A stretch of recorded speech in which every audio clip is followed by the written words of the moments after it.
أو هذا الأخ العزيز يقول يصير أنا أشغل فلوسي، يقول أنا عندي مبلغ معين وأنا أنطيه إلى شخص آخر، وهذا الشخص ينطيني كل شهر 100,000 على هذا المبلغ. زين، يقول هذا حرام؟ نعم، هذا من الربا، يعني هذه معاملة ربوية. شيخنا أكو حل ثاني؟ نعم، خليه تتبدل العملة. يعني مثلا أنا راح أضرب لك مثال، أنه أنا أنطي مليون وأقول هذا المليون ب10 أوراق مثلا، أنا جاي أقول أضرب مثل.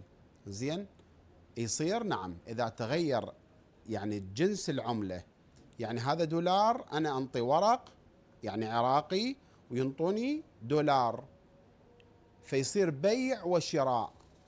أبيع المليون عراقي مثلا ب10 أوراق، فهذا ما بي إشكال، هذا اللي ما بي إشكال.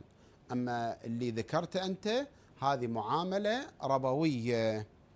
الأخت الكريمة، وعجيب حقيقة هذه الأسئلة اللي جاي نسمعها، بس لازم نجاوب إن شاء الله. الأخت الكريمة تقول أنا عندي بنت، يعني جتني بنت وسميتها على اسم أختي المتوفية. زين، شنو المشكلة؟ هي تقول يقولون أنه مو زين وتنجر وراها، ما أدري. وشر البلية ما يضحك. أكو هيج كلام؟ لا، ماكو هيج كلام.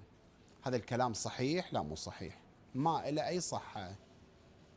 أنت مستعزة بأختك واسم أختك، هذا جيد، وجاي تحيين هذا الاسم. وطبعا احنا دائما ننصح الأحبة الأخوة أنه اللي عنده بنت يسميها فاطمة، رقية، هذه الأسماء اللي هي مباركة بالبيت. اللي عنده ولد يسميه علي، حسن، حسين، على أسماء الأئمة عليهم السلام. هذا جيد. أنه أنا مرات أنا أسمع بعض الأسماء، يعني حقيقة إلا أدخل على الجوجل وأدور على هالاسم لغة، شنو هذا الاسم، منين جاي، ما أعرف يعني. على كل حال الأفضل على أسماء أهل البيت، وهذني بركة بالبيت، بركة يعلم الله، وبيها روايات كثيرة. الله يبارك بالجميع.